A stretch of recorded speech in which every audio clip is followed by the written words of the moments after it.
Welcome to the ABF Journal Podcast. I'm Rita Garwood, editor-in-chief of ABF Journal. Joining me today is Seth Lieberman. Seth, I'm excited to talk with you today. Can you share a little bit about yourself? Yeah, thanks for having me, Rita. I'm a partner at Pryor Cashman. We're a mid-sized law firm headquartered in New York City. And I run the restructuring group at the firm. I also co-head the corporate trust practice.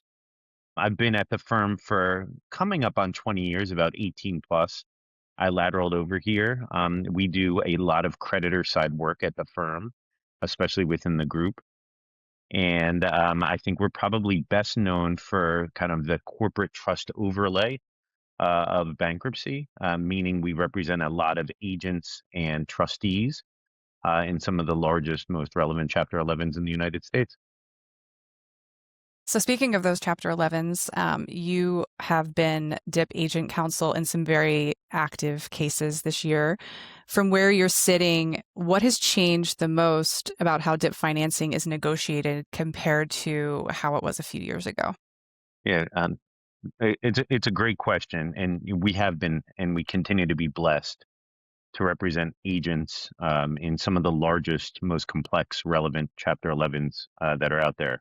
Right now, Innotiv and Trinseo, we just got out of OPI. But to answer your question straight on, I think there's going to be a theme in our discussion over the next several minutes is we're going to be talking about inclusiveness. So I think inclusiveness is one of the great changes about DIP financing and how it's negotiated over the last several years. And let me explain to you what I mean by that, right? Because that's a broad term. So this starts with the idea, right, that there are less Chapter 11s than there were several years ago, so the sample size is smaller. But importantly, conventional wisdom suggests that one of the chief reasons underpinning less Chapter 11s is because of the increase of costs in Chapter 11. So if we can agree with that, then heightened inclusiveness in the context of DIP participation makes sense. Why? Well, it not only makes DIPs more certain, but also it obviously decreases the chance that DIPs or DIP financing will be messy. The less chance that there will be competing or other actionable DIPs, the less of a chance that there'll be a priming DIP fight, the less of a chance of, say, a valuation fight. All of these things are costly. All of these things can be value destructive. All of these things can be very difficult for a bankruptcy estate. And so if the restructuring community over the last several years has kind of grown wary of Chapter 11, maybe see it as a last resort, then when Chapter 11 is actually implemented, an inclusive DIP to minimize fees, to lessen the chance of potential value destruction is most welcome. Hence, I've observed personally that inclusivity of those willing participants in a DIP facility to be the greatest change of DIP financing over the last several years. So for listeners who are not in bankruptcy court every day, why has DIP financing become such a consistent flashpoint in large Chapter 11 cases rather than the procedural step that it used to be? I like the term flashpoint. That's good. So I like that. I'm going to start using that, by the way. But look, here's the hard truth, Rita, right? Debtors need liquidity to operate in Chapter 11. That's not controversial. And while there are willing lenders out there, financing comes with strings attached. I'm not just handing out money left, right, and center. And so what do those strings look like? And by the way, there's nothing nefarious about what I just said, right? Lenders should say, I'm going to lend on certain terms. It's their money. If they're willing to lend, their willingness to do so is subject to certain terms. And that shouldn't be offensive or surprising per se. And so after all, these lenders are rational economic actors. However, DIP lending and the terms of DIP lending have grown to be far more, I guess, complex or onerous and comprehensive rather than just rates and returns, right? They now include roll-ups, which I'm sure we'll talk about at some point. They inevitably include timelines, right? Those timelines, those milestones where they normally take the form of, they get baked into DIP term sheets. They get baked into DIP credit agreements, DIP orders. So who cares, right? And most people are like, so why does any of this matter? Well, the reason why this matters, to be clear, is that lenders will often condition their lending on, let's say, a 363 sale being consummated in T plus 30. Let's assume that's the case, right? Or maybe a disclosure statement being approved in the petition date plus 60 days, or maybe a company emerging from chapter in petition plus 90 days. And so let's assume also for the purpose of this conversation that these DIP lenders are really the only game in town. No one else is even close to them. So against that backdrop and the inclusion of those milestones, Rita, should the company or the judge try to extract those milestones from the loan documents? Right? That's the question. And the answer is good luck. Good luck. You can try, but do so at your own peril. No one wants to play that game of chicken nowadays. So nowadays, the answer is largely no. And those milestones will not be extracted from the DIP docs. So this is why it's important. Now the conversation becomes about as much of, say, let's control of the Chapter 11 case as it is about financing. And lenders have lent conditionally, not unconditionally, upon certain events transpiring by certain dates. And so if those events don't occur, but by the dates contemplated in the DIP docs, those DIP docs, again, subject to what they actually provide, likely provide that the lenders can exercise certain remedies. Expedited conversion, calling a default, foreclosing on collateral, whatever. And some would argue that the loan has become the case. Now, I'm not sure that I agree with that hyperbole, but I would say that all the bells and whistles that are stuck into DIP docs, like milestones, roll-ups, lender veto rights when it comes to exit debt, give the DIP lenders a lot of control. Some would probably say outsized control in a Chapter 11 case. And to be clear, I'm not indicating that's a bad thing. I'm not saying that that's wrong. I don't think that that's per se the wrong result. It's the lender's money and the debtors need it. But as a result, the extension of these DIP loans come with, I think, for many people, an uncomfortable level of case control. And so that's why this is important. That makes sense. So in DIP hearings today, adequate protection disputes are coming up a lot. What is driving that? All right, let me take a breath on this one. Okay. Maybe can we talk a little bit about like what is adequate protection? Like, I Yeah, don't want to assume that everyone knows it, right? please. So the bankruptcy laws, this is in the bankruptcy code. There's a section, I think it's 364, maybe it's D. I don't remember. And we'll cite you on that. Yeah, that's okay. You can. 364 something. It enables a debtor to get DIP financing. And that financing can be secured on a lien that is senior or equal to an existing lien. So long as the existing lien holders receive adequate protection. So a debtor has to demonstrate several things, including that these lien holders will receive adequate protection against any diminution in value of their collateral. Okay, got it. At its most basic level, adequate protection means, I guess, protecting a secured creditor against the decline in value of their collateral position during the bankruptcy case. Depending on its form, adequate protection can extend beyond that purpose, though, and this is why we're going to see some fighting about it.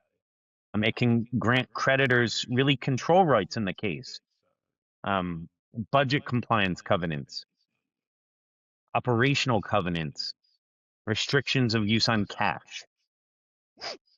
And so while the bankruptcy code doesn't define what adequate protection is or what acceptable forms of adequate protection are, jurisprudence has taught us over the years that it can take myriad forms. I'll list a few. All right. Cash payments, information rights, payment of default interest, ensuring that an equity cushion exists, payment of professional fees and expenses, something that lawyers love, the granting of replacement liens, indubitable equivalent, whole sorts of things. Fine. So we understand what is adequate protection. We understand that the code contemplates it. So what's driving these disputes?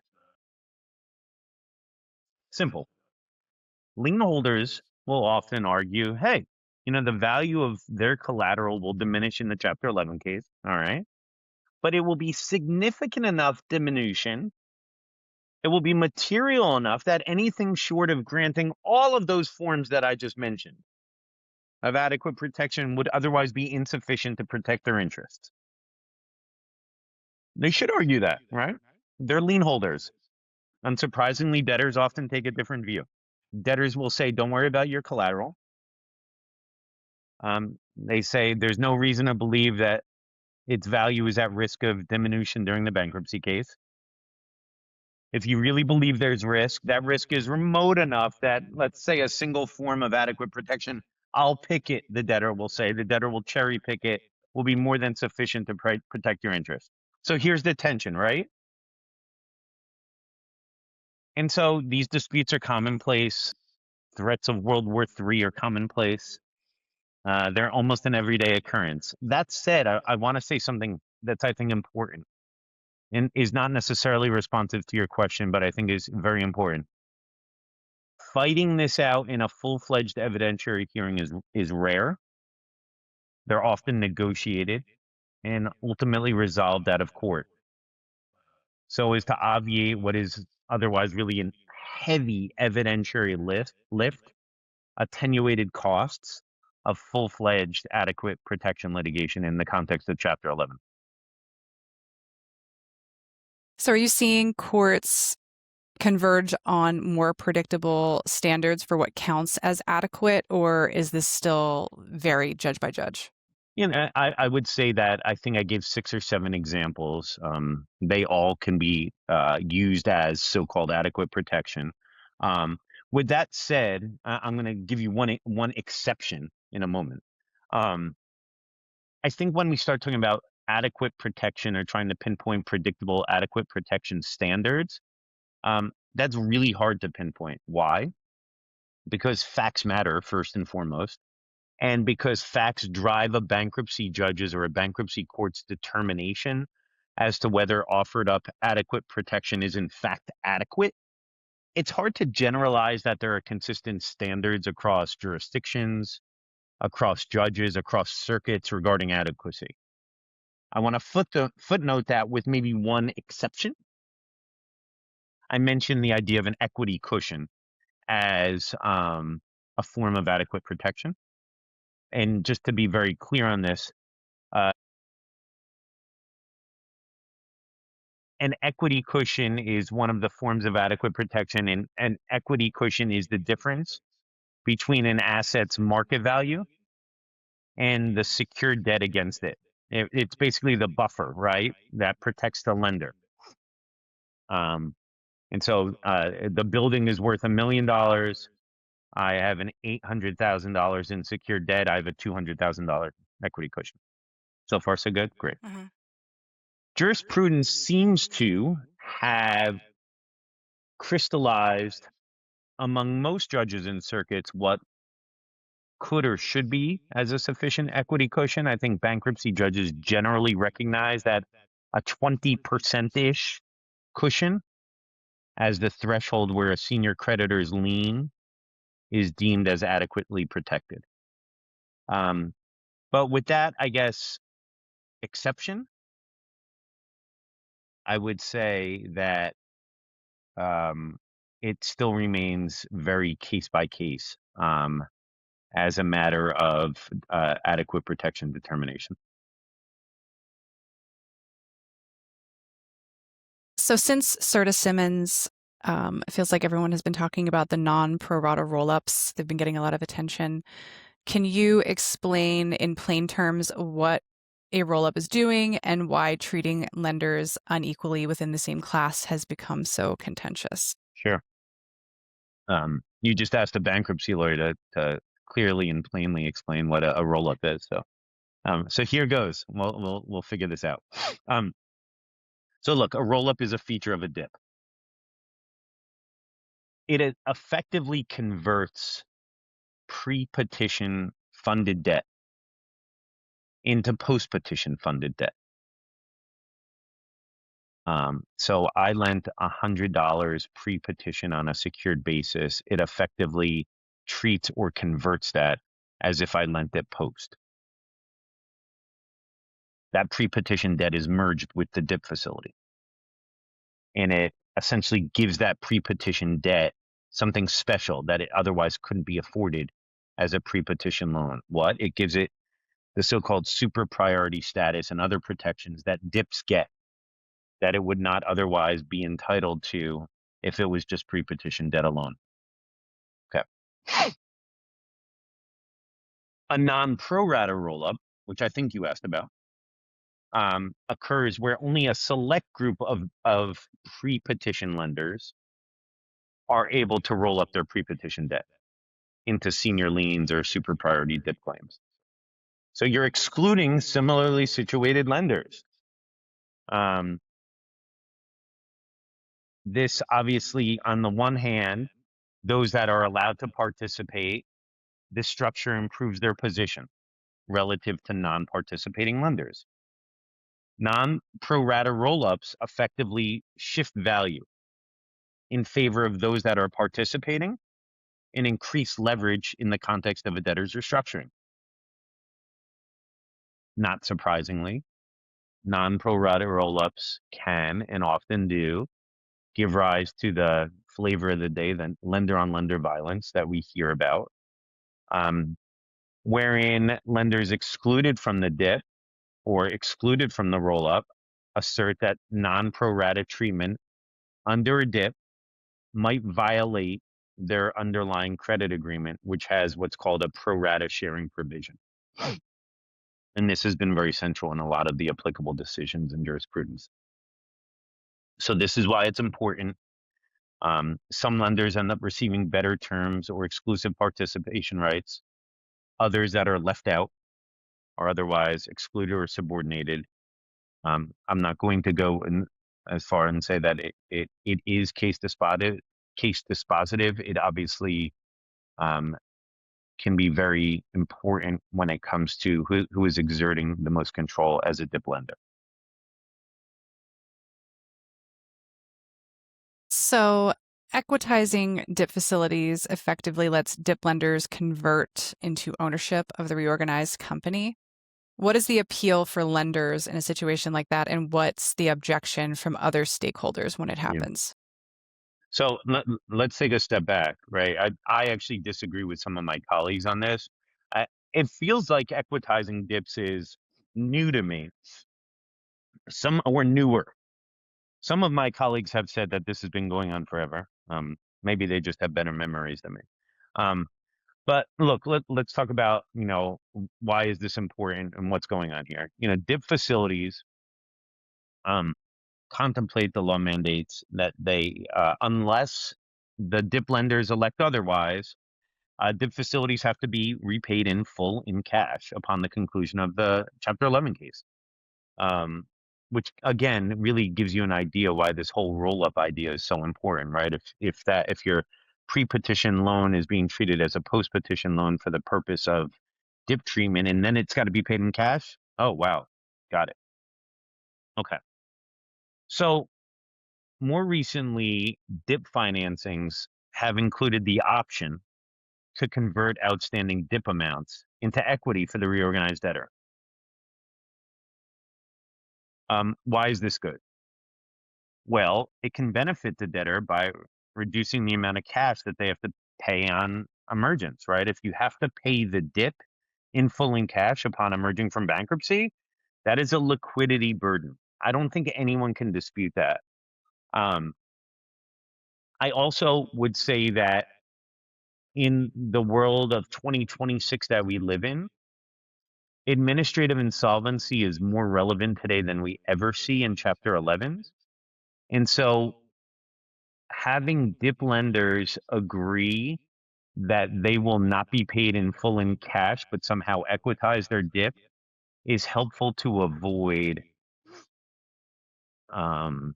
administrative insolvency. Okay. However, not everyone is charitable and just likes to say that I'll equitize my dip for the sake of equitizing their dip. Obviously, this can be misused to divert value to favored parties.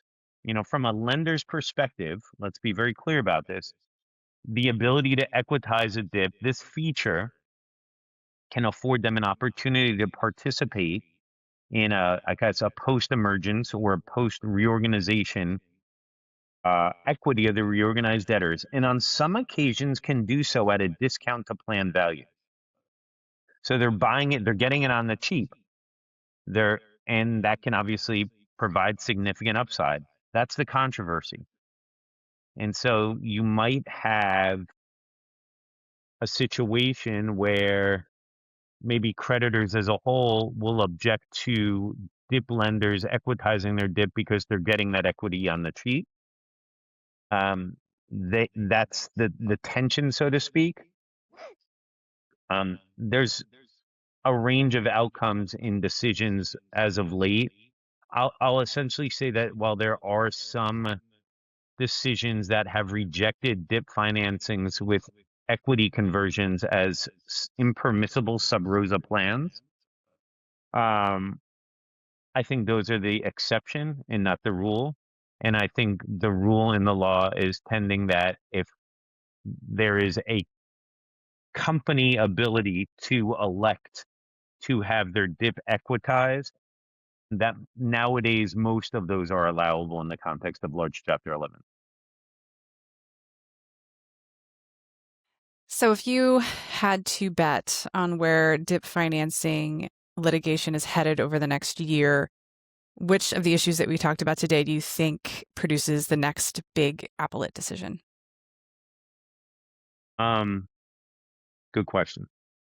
I hate betting or predicting in bankruptcy. I really do. I'm almost always wrong. And to be fair to myself on this, I think most people in my industry who fancy themselves as prognosticators, they're consistently wrong. Um, uh, but you've asked the question, so I'm going to give you the answer. I think Converge one, which was a district court decision, which certainly limited non-pro rata roll-ups. What that will look like, as I believe it's on appeal to the Fifth Circuit, is very important. We know about CERTA now. We have a Fifth Circuit CERTA decision. We know about Del Monte, that's on appeal.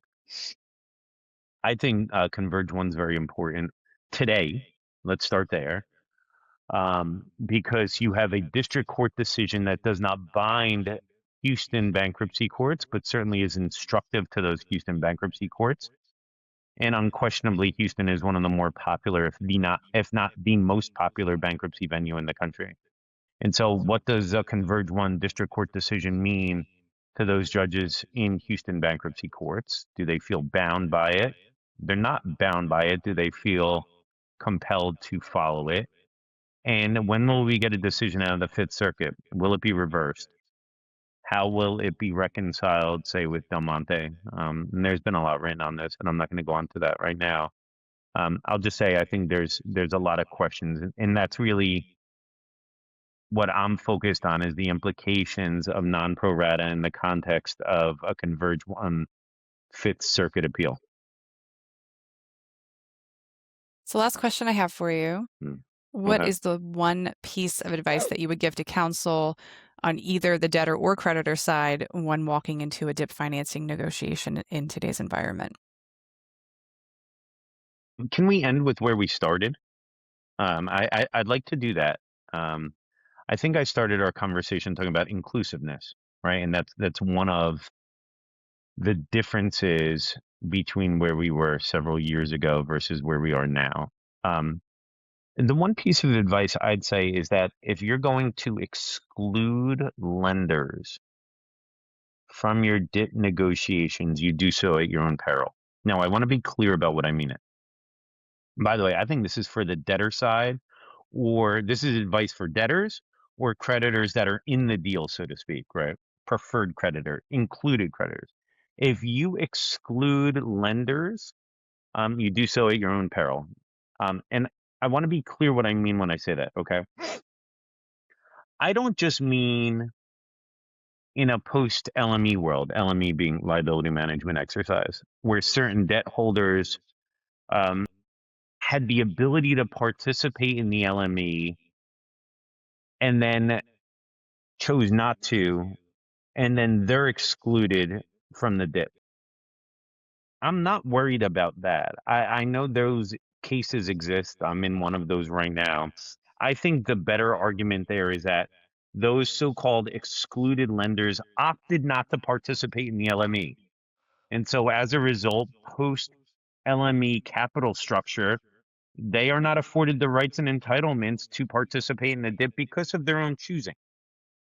I'm talking about a situation where maybe there's an LME and there are those that are excluded, and you have a capital structure that, and by the way, when I say excluded, I mean that you had lenders that didn't have the opportunity to participate in that exercise at all. And so they're left out. And now in a post LME world, the better paper are those that are the only ones that are able to participate in the dip. I think creditors that are in the deal or lenders that are in the deal and the debtors need to be careful there. That would be my advice. Why? Because I think the law, while still a little bit all over the place, seems to be going in a direction where if a debtor or included lenders can walk into court and say, that lender out there that's yelling and screaming that they're not included in this dip, they had the ability to either A, participate in the dip, or B, participate in the pre-petition LME, which would have otherwise afforded them the ability to participate in this dip, then I don't think that excluded lender has a great argument. The arguments are made all the time, but I don't see them as general winners. It's when the lender that's been excluded was always excluded, either through the LME and the dip process overall. That's when there's some gravitas. That's when there's some weight to the argument. And so my advice, as you said, to counsel either on the debtor or creditor side when walking into dip negotiations is assess who may be objecting and assess what their opportunity was to participate in the first instance. And if they never had an opportunity, go forward at your peril. But if they did have an opportunity and they chose not to participate, I think you're on stronger footing. Mm. Good advice. Well, Seth, thank you so much for joining me today and talking about all of this. I appreciate you taking the time to be here. Rita, thank you so much for having me.